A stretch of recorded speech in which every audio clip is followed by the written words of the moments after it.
Welcome to the House of Hoosier podcast. I'm your host, AJ Guyton, and I'm here for the first time here in 22-23, man, getting this year started off right. And I got a special guest, had him on last year. We'd love to revisit some of the things we talked about last year, but we're going to focus on this year. My man, Trayce Jackson-Davis. What's up, man? What's going on? Yes, sir. Thank you for having me. Oh, man, thank you for joining the show again, man. It's not likely to be on twice, but you know, for an All-American, man, I gotta make an exception for an All-American, and I gotta get one of them sweatshirts after this. So I gotta get his is the same equipment dude there. What's his name? Yeah, he's still there. Yeah, Rusty's still. I gotta get one of them hoodies. I love them hoodies, man. But yeah, man, thanks for joining once again, man. The first thing I'm gonna ask you, man, what does it feel like to be big man on campus, man, in year 4? Is it different? Are you walking a little taller this year? Like, how is it this year? You can really feel it, but at the same time, I try to stay level-headed. Obviously, the buzz around campus, it's nothing that I've experienced before. So, but really just trying to stay level-headed, just stick to the grind, nothing crazy, stay in the gym. So absolutely. Let's start at the end of the season last year, man. Kind of reflect for me on how you felt last year went, and how you feel. Did it set up your momentum for this year? Absolutely. I think that last year, especially how we were playing in the Big Ten tournament and how I feel like that was the way that we were trying to play all year, and something finally clicked. And we see when me and my teammates, we play with confidence, and then you see Hoosier Nation behind you like it was. It's like, it's crazy how the whole state is behind you. So that's kind of what I feel like with all this media hype that we're getting. I feel like they're going to see a lot of that this year, and that's what we're trying to bring. So I love to see you doing a lot of media too, because so you can get, I know you're doing it. If I'm thinking like you, I'm thinking I'm getting all this out the way because I'm about to lock in once this ball tip up. So that's why I want to catch you. But I'm glad you're kind of talking about it, because I think this is your first year with Coach Woodson was the beginning of the change of Indiana basketball. I really felt that. And somebody got to go through those grind years. And I feel like you're going through those grind years. And I appreciate that, being out that I was in that position. But I want you to talk about your relationship with Mike Woodson as in comparison to what you thought it would be coming into last year and to what it grew into, and how he helped you, especially off the court as a basketball player. Coach Woodson and I, we have a great relationship. Kind of coming in, I kind of texted a few of his players. I remember reaching out to Carmelo and to ask him, I said, what kind of person is he? And he responded, he said, he's the greatest coach I've ever had. And then we watched a video on it, and they were all like, he's a player's coach, he's this and that. And it, like, after 1 year experiencing that with him, it's like, yes, that's exactly what he is. And like, he would do anything for you, not only on the court. Obviously, he's about winning, he's about all the right things, but off the court, he's a big relationship guy. And I think that's what stood out to me and what stood out to my teammates as well. And so we have a relationship. He calls me, just check in, see how I'm doing and stuff of that nature. And so it's almost like he takes on that dad role. It's like he's a big dad to all of us. So absolutely. Was he monumental in your NBA preparation and you thinking about going to the draft, or was that kind of something you did with just you and your family? He told me that he said I should test the waters, and then he said if I'm a first round pick, then I should go. He wasn't trying to lean me one way or the other. He wanted me to come back, but he was like, it's bigger than me, and he said, I want what's best for you. So if that's the case, then you need to go. And so obviously with the COVID and stuff and not be able to do draft workouts, I stick with the plan. And I felt like if I had him in my corner for one more year, learning from him and doing stuff of that nature, it would be good for me. Absolutely, man. So I'm an old school guy. I think I was going through the draft process back in 2000. What is the draft process like now? Like, what do you do? That's just for me personally, I want to know what this process is.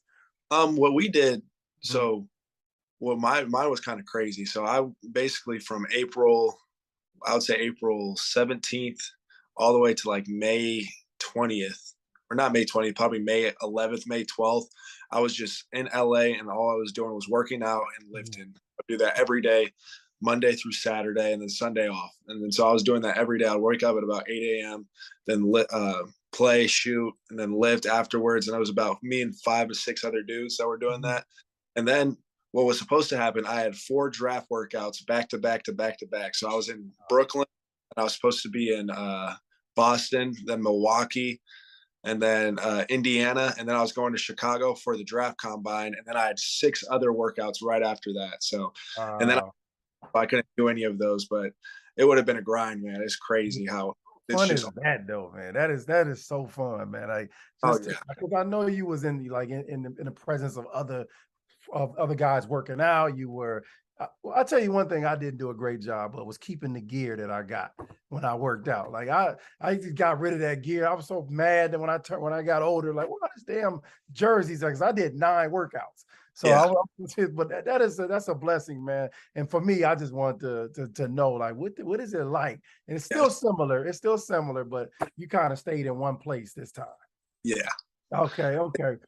Let me ask you, so when you made that decision to return to school, though, what ultimately made you return to school, whether it be off the court, on the court? What was ultimate decision in that? The biggest thing for me, the recruits coming in, I saw we already had Jalen, and then we had it, and then it was setting up to be such a spectacular season. It's just something that I wanted to be a part of. Obviously, my teammates already, like Race, X, Miller, and then just I remember watching Race on his senior night, and I didn't know if I was going to be here next year, so I was kind of like sad. I really kind of wanted that, and so do it, when I was deciding, and then just doing all that, and then how special that we want this year to be, and all of the hype that's coming in, I thought, well, I might as well just blow it out of the water and decide to come back for one more. So. Oh, awesome, man. And I hear talks of I hear everybody telling you to improve your jump shot and all that. But what are other things that you felt that you needed to do to be championship ready this year and also NBA ready next year? I think the biggest thing for me to be on the championship, be championship ready, would be just my leadership. I feel like at the year was when I really started to take on a leadership role. And just not on the court, but off the court too, just being there for guys. And I feel like I just got to do that at a higher level. And I think this year I've really just stepped into that role. I think Race has helped me a lot as well. And then I think other guys have followed as well.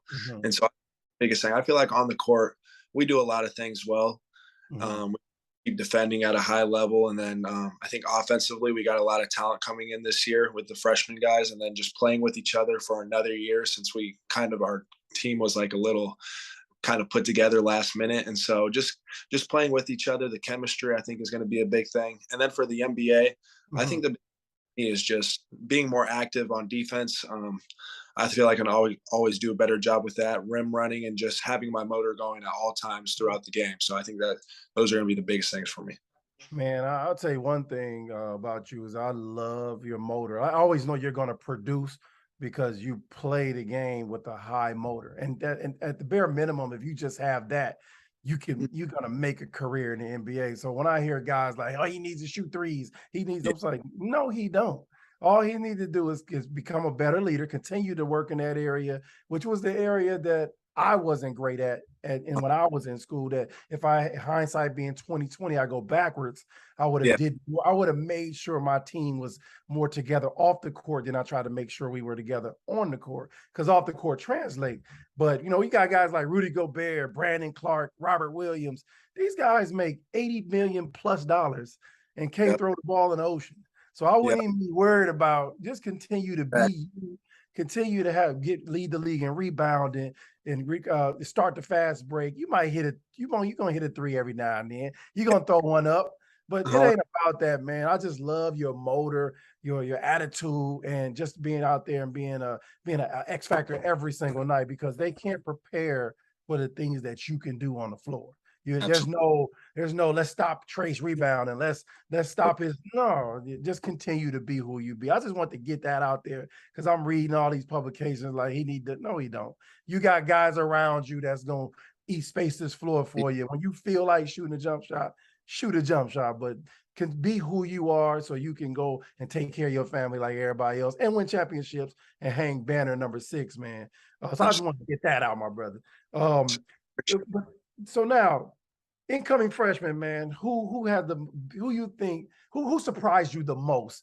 And when you saw him, you was like, thank God he's here. Which one of these freshmen that you felt like that about? I think the biggest one for me, and a lot of people would say Jalen, Yeah, but Malik is the biggest surprise for me because with Malik reminds me a lot of myself, and he's someone that's going to come in right away and have an impact, especially offensively. He's so talented on the offensive end on the floor, and so they help. And then obviously Jalen's just really, really good. Like he's like, I think he's going to be a one and done. Just the way he's just so mature, how he sees the floor. It's honestly ridiculous for him being a freshman doing all those things. But I would say those two, which they kind of came in at that 5-star level. But even CJ and Caleb's a little raw, but he's getting kind of Coach Yal's on him all the time. But he's starting to. He's about 6'8". He'll be a good wing, which is crazy at 6'8". So it's like bringing different aspects. Same with CJ, shooting the ball really well, and they're all really long, and they're ready to get out on the defensive end. Like I remember, I went up for a layup one time. CJ came out of nowhere and blocked me, and I was like, "That never happened before." You never so they all bring an impact, and they're hungry, which is really good. Yeah, that's one of the moments you kind of pissed off, but then you're like, dang, that's dope. I got somebody that could come in and take care of my backside every now and then. You know what I'm saying? I like that. I like that. We're dropping our merch. We got to start calling Underwood Daddy Brad. But I'm a big odd guy.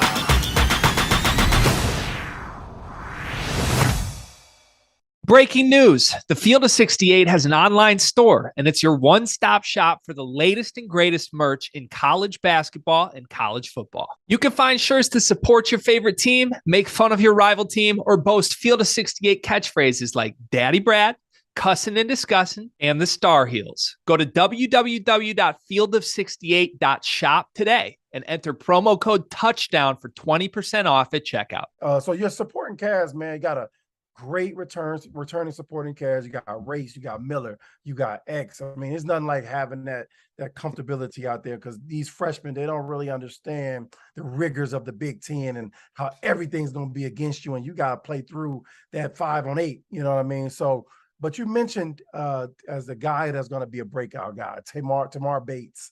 What makes you think from last year that this is his year? What have you seen different?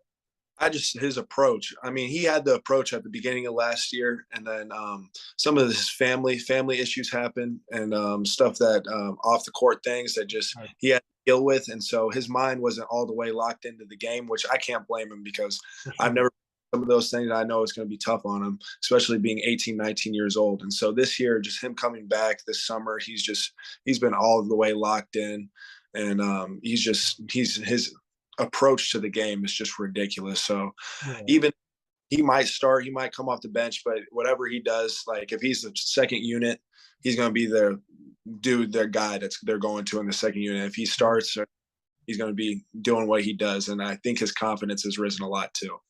So, okay. Yeah. I bet my money on him last year as well. He had a good year.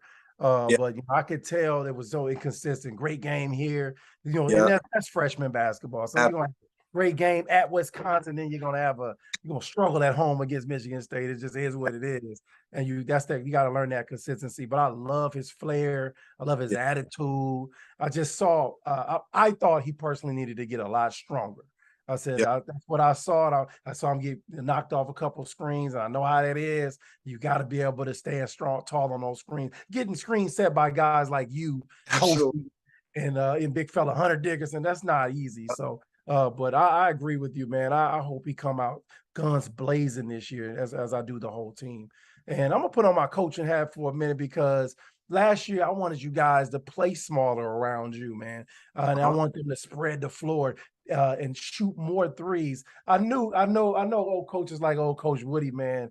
They like to, hey, stop, wait, run this. Like, no, man, let Parker let it ride a couple of times. You know what I'm saying? Do you feel like it's a sense of a lot more freedom offensively this year as opposed to last year? I think the biggest thing for us, which me, Race, like any of our starting five are leading the break. I know a lot in practice. Me and Race will hit guys open for transition threes. And then even in our offense, we're doing a lot more pick and roll, getting downhill to space the court for shooters, kind of like what we did at the end of the year, more ball screens instead of like floppy sets into the inside in the post. So I think that's huge for us. I think that's going to get us a lot of open buckets, especially transition and running because we're so athletic. Right. Xavier Johnson, man, what kind of improvements do I get to see this year? And what I used to call Baby Westbrook. Yeah, hey, we call him East. We call him Eastbrook. He's right. Yeah, he's had his head down, but he's been. He's obviously he had to deal with some things, but all those are now, so he's ready to go. He's being a leader on the court, but he's got his head on straight, and I think we're all just hungry to play. I think we're tired of beating each other, but him and Jalen. So it's going to be a lot of fun. I can't wait to see them with each other, playing with each other, because it's going to be ridiculous. Everything changed last year, I felt, when he started to understand how to play in the Big Ten. I thought he started to get under control. He built a camaraderie with you. Y'all had a great two-man game going, and everything opened up for you guys. So I hope he continues with that. Shout out X, man. Also Miller, man. What's Miller up to these days? Is he shooting the ball like I know he's capable of shooting the basketball? Yeah. What are some things different you've seen in Miller Kopp's game? So Miller, I think Miller's he's going to be the same, but he's going to be confident. He's going to be way more confident. He's going to shoot those shots. He's been hitting a lot of shots in practice. He's always in the gym working on his jumper, but he's also surprised a lot of people on our team on the defensive end. Just guarding the ball. I think that he really took pride in that last year because he got called the worst defender by Coach Woody, and so he took pride in that. And Coach Woody actually complimented him this year and said that his defense is so much improved, and so that he's taking pride on the defensive end of the floor. But he's also someone that's going to be able to space the floor, and he might even play a little bit of 4 this year to help space the D. So I think it's going to be good for us. What games? I know all games are important, obviously, but what 3 games do you have marked on your schedule that you believe that will kind of determine the trajectory of your season? I remember when I played, I always had Michigan State marked.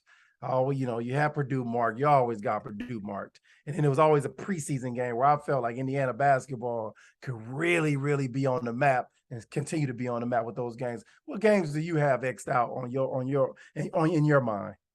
Okay, so we're doing with the preseason. I think our first test, Xavier. I think that's going to be a great game because it's away.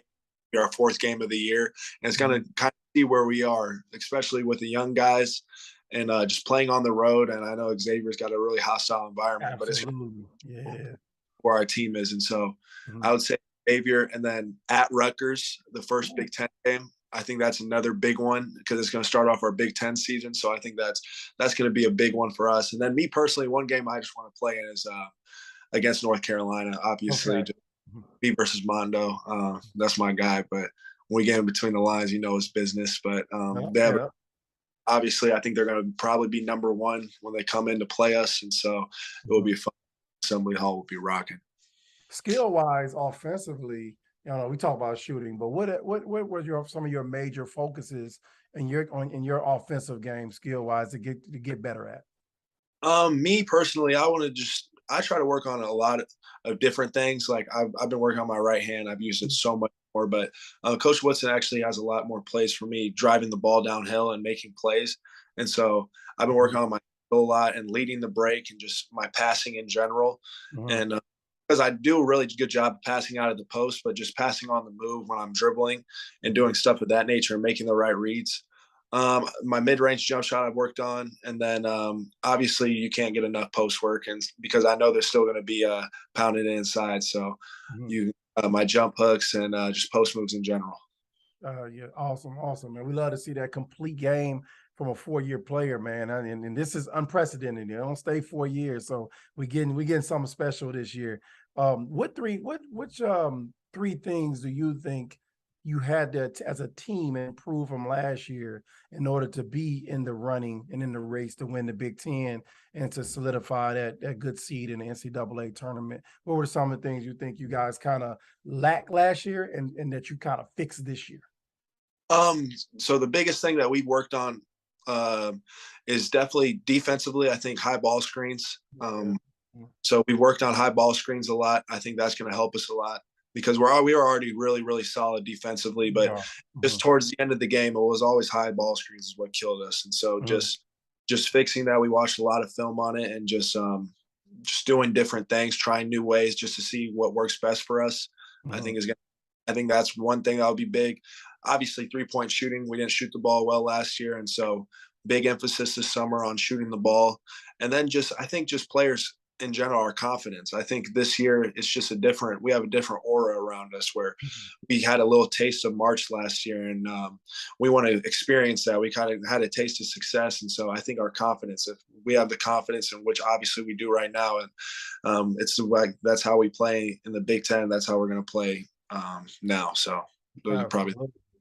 Absolutely. What are some of the things that you're doing as a leader to not let some of those younger guys, because I've been around Bloomington, you can start feeling yourself a little bit when you get those preseason rankings. You rank 13th in this poll, 10th in this poll. You got the Kentucky, Indiana. They thinking future, and you thinking right now. I got one more shout out there. Do you have to say things verbally, or are you kind of just leading by example? I'm just leading by example. Shutting it down, just focusing on hoops now since practice has started. So I think a lot of the guys are following, honestly. There's not a lot of our tight-knit group. We like hanging out with each other on and off the court. So just being together, I think that's building camaraderie with us. We'll do stuff like go bowling or go to the movie, something as a team. But other than that, I feel like people are just gym rats this year, and they know what's at stake, and they know it's easy to be ranked in the beginning of the year. It's harder to be ranked at the end. And so obviously these preseason accolades, they don't really matter too much, but we want to be ranked at the end of the year when it's time to be seeded in March. So yeah, absolutely, man. You said something important the other day. I was reading in the publication, and you said something about legacy, and you didn't want to be on mediocre teams, and your next legacy is winning, man. And I think you have a great opportunity just from a guy that was in those shoes, that put in that effort and put in that work and wasn't able to get to that mountaintop. I love to see you putting that effort in and staying 4 years and pouring back into the school and into the team to set it up for the future, man. And I want to say thank you for that, because we don't see that very often anymore. And I hope that you really, really get that Big Ten championship, at least be competitive and have an opportunity, because in life, it's all we can ask for is an opportunity to be in those positions to play for those championships, man. I think you will do that. So proud of you, my man. We wish you nothing but the best here at the House of Hoosier podcast, man. And thank you for taking time at the practice to meet with us. And we'll be looking forward to all those improvements and those things that you talked about here today, man. We thank you. Yes, sir. Thank you. All right, my man. Take it easy. That's Trayce Jackson-Davis, preseason All-American, my Big Ten Player of the Year. We'll be looking forward to some fun times here in Bloomington over the next few months.